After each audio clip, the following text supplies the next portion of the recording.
We are considering all possible situations where foreign Ahmadis, that is foreign to Pakistan, can offer some help to mitigate the suffering of the untold suffering, in fact, of the Ahmadis in Pakistan.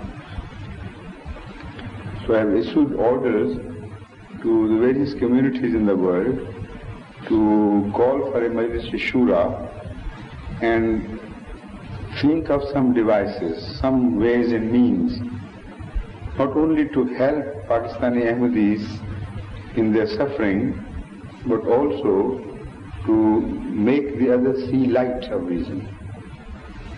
And these measures cannot be enforced upon all the various countries by me arbitrarily, because it will be a very wrong decision if I take that. Every situation demands a different thing. Laws differ from country to country, and the position of Ahmadis in their own respective countries differs too. So, La yukallifullahu nafsan illa wusaha. I can't extend any people beyond what they can take. And naturally, so I ask their advice. That is one thing. The other is that as far as they go, they have offered unlimited sacrifice. They have offered readiness to go for unlimited sacrifices.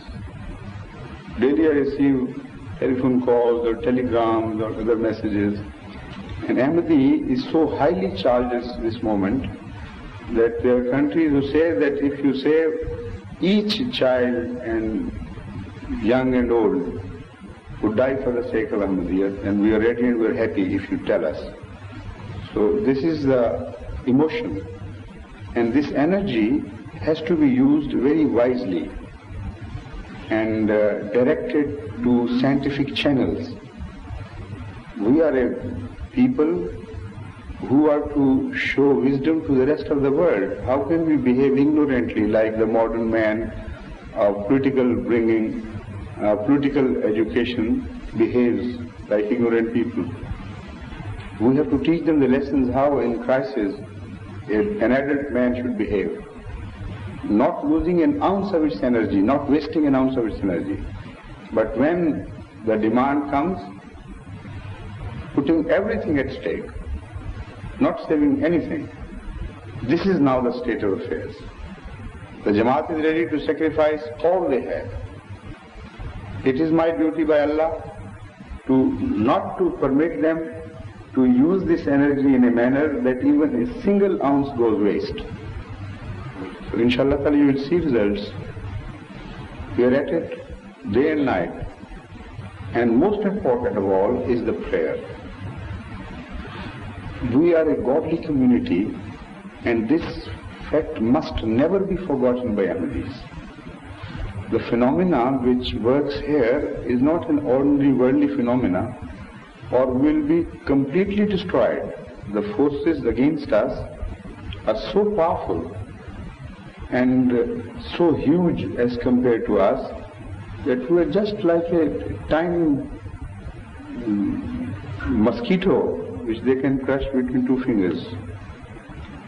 Yet whoever has tried to do that has been annihilated by Allah. The history of 100 years bears us out that this is an unchangeable fate of our enemies. So that is the source of strength to which we must constantly look. And then miracles happen. Then things begin to change. Then help comes from where we simply cannot expect. This has been happening all through our history.